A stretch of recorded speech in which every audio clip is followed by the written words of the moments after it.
লাশ যখন খাটের মধ্যে কবরস্থানের দিকে নেয়, কসম আল্লাহর, আল্লাহর নবী সাল্লাল্লাহু আলাইহি সাল্লাম বলেন, নাফরমান পাপীর লাশ যখন কেউ কাঁধে তুলে খাটের মধ্যে করে কবরস্থানের দিকে রওনা দেয়, আল্লাহর কসম নবী বলছে সে চিৎকার দেয় আর বলে, ইয়া ওয়াইলাহা আইনা তাযহাবুন, হায় আমার মন্দ কপাল, তোমরা আমার কই নিয়ে যাচ্ছ, কেন ওইদিকে নিয়ে যাচ্ছ?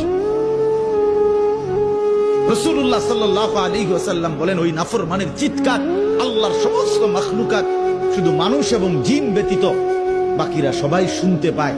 ওয়ালাউ সামিআল ইনসানু লাসাইকা, নবীজি বলেন মানুষ যদি একবার শুনতো, সাথে সাথে সমস্ত মানুষ চিৎকার দিয়ে বেহুশ হয়ে পড়ে যেত,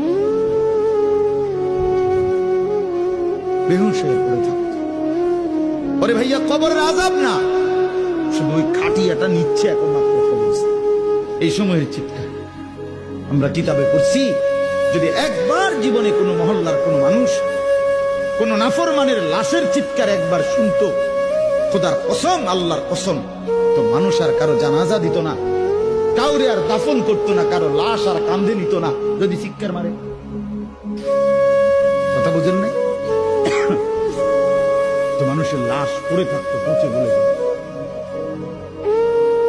আল্লাহ তাআলা দয়া করছেন।